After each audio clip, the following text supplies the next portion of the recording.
Welcome to the Experts in Medicine Talk series. This series is brought to you by Handbooks in Healthcare, leading publisher of clinical pocket references by the world-leading medical experts.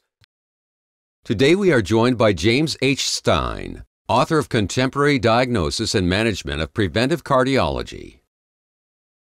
My name is Dr. James Stein. I'm from the University of Wisconsin School of Medicine and Public Health, where I'm a professor of medicine and an attending cardiologist at the University of Wisconsin Hospital and Clinics. I'm the director of Preventive Cardiology and also of the Atherosclerosis Imaging Research Program. It's a pleasure to be able to talk a little bit about our upcoming publication of the revised edition for Contemporary Diagnosis and Management in Preventive Cardiology, along with my co-authors, Dr. Patrick McBride and Gail Underbaki. We're really excited about this revision. It provides a significant update on the contemporary diagnosis and management of several issues in preventive cardiology. There has been a lot of work done in the past several years that led to this revision, and in this new version, we talk quite a bit about cardiovascular risk factors and risk assessment, screening for cardiac and vascular disease, peripheral arterial disease, nutrition, physical activity, and then management of all the risk factors for preventive cardiology. We really expect that this handbook will be a concise and useful tool for primary care physicians, especially family physicians and internists, who take care of the vast majority of patients in the United States with risk factors for heart disease. We also think it will be useful for several specialists who take care of patients with high blood pressure, dyslipidemia, obesity, overweightedness, and diabetes mellitus. Some of the highlights of this new edition include an extensive update and discussion of biomarkers for cardiovascular disease risk prediction.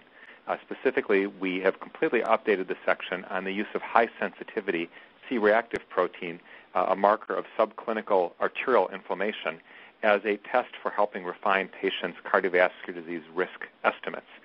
We include a discussion of the recently published Jupiter study, which helped show us what types of patients in whom use of hsCRP testing can be helpful.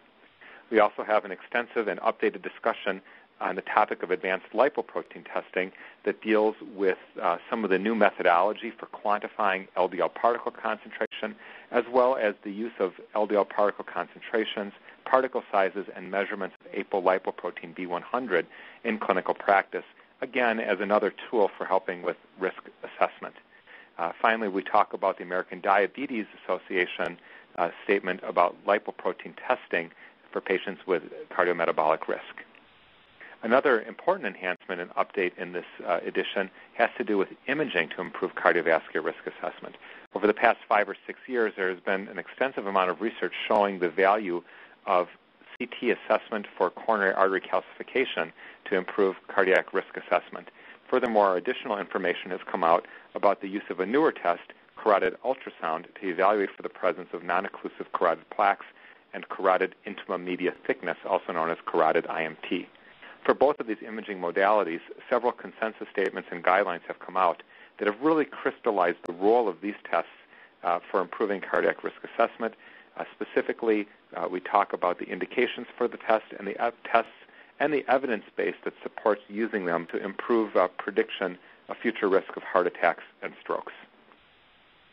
Other exciting aspects of our handbook that have been updated include a detailed discussion of management of type 2 diabetes mellitus. Many new medications have come to the market over the past several years, and we've learned a great deal about our older medications, how they treat diabetes, their effects on arterial function, their effects on lipids, lipoproteins, and overall cardiac risk. So we've devoted an extensive discussion to that topic. We have furthermore updated our entire discussion of the management of dyslipidemia with an emphasis on newer agents for treating dyslipidemia as well as on combination therapy.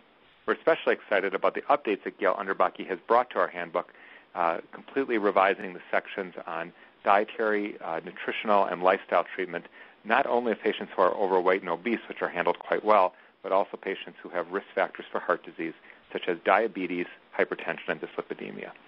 Overall, these updates represent a significant enhancement to this textbook, and we'd really encourage all primary care physicians, as well as specialty physicians such as cardiologists, endocrinologists, and others who treat individuals with dyslipidemia, hypertension, diabetes, and obesity to look at this handbook and use it. The articles are concise. There are many tables, and it provides a really quick reference for helping you manage your patients. Thanks for tuning in to the Experts in Medicine Talk series, brought to you by Handbooks in Healthcare. If you are interested in purchasing copies of this or any other titles by Handbooks in Healthcare, please call 800-860-9544 or email custserve@hhcbooks.com. All Handbooks in Healthcare titles retail for under $25 a copy and can be purchased in bulk quantities at substantial discounts. Handbooks in Healthcare can be found on the web at www.hhcbooks.com.